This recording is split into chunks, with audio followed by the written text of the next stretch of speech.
question. Are there 7 heavens, as one of my friends said? No, there's not 7 heavens. I forget now where this saying came from. It's certainly from an errant gospel.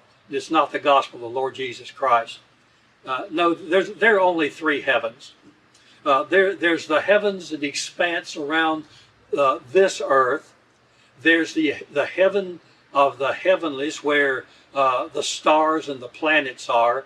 And then there's the heaven where God's throne is. These are the 3 heavens, and that's the one that John was called up into. The middle heaven is the one that Satan is operating so strongly in and around the world today, where it took in the Old Testament, it took 21 days for the prophets' prayers to get through because of the hindrance of the demonic forces in the heavenlies. Well, thankfully, we don't have to worry about that as Christians today. We have an instant access to God. We can just instantly say, Father, and He hears us. We don't have to wait any amount of time at all to speak to God and to have Him speak to us.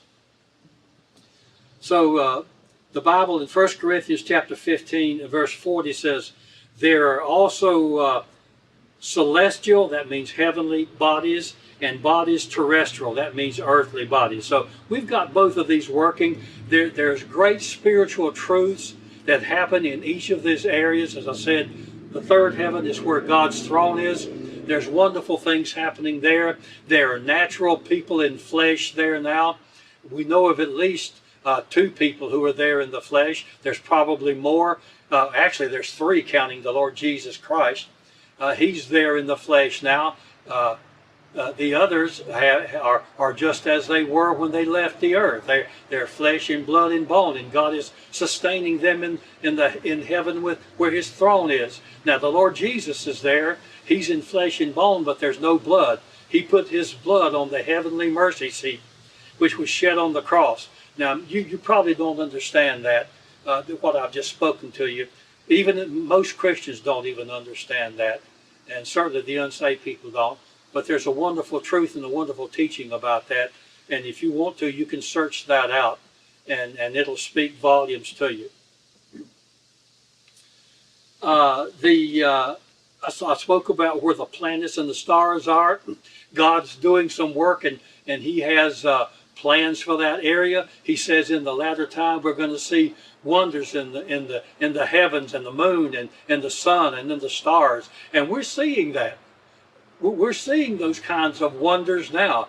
And if you will take a little astronomy courses, you're going to find God throughout the world of astronomy. Now, don't mess with astrology. That's where the fortune tellers get people into error. And a lot of Christians are even messing around with Ouija boards and astrology, and you need to leave that alone. You're messing with the demonic when you mess with that. But astronomy is a wonderful science, and it can speak volumes. It can reveal God to you in so many wonderful ways.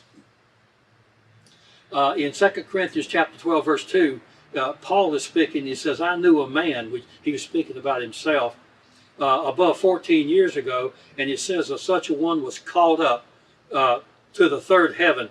That really called up to the same word we ministered in one of our other programs about rapture. That's the same kind of thought. Paul was instantly, in the twinkling of an eye, he was called up into heaven, into the 3rd heaven. That means that 14 years earlier, Paul had been stoned to death in Lystra. He talked about he was on a ministry cruise, and the people took him out and stoned him, and I believe that's when he died and was called up into the 3rd heaven. And God showed him wonderful things. And then the next day, God put him back into his body, and he rose up, and the people were astounded from that. So when we look at the heavenlies, the heaven of God's throne, the heaven of the stars, and the planets, and the heaven of the earth, we can marvel. They'll draw us to God in wondrous ways, and the more we learn about that, the more we'll see God.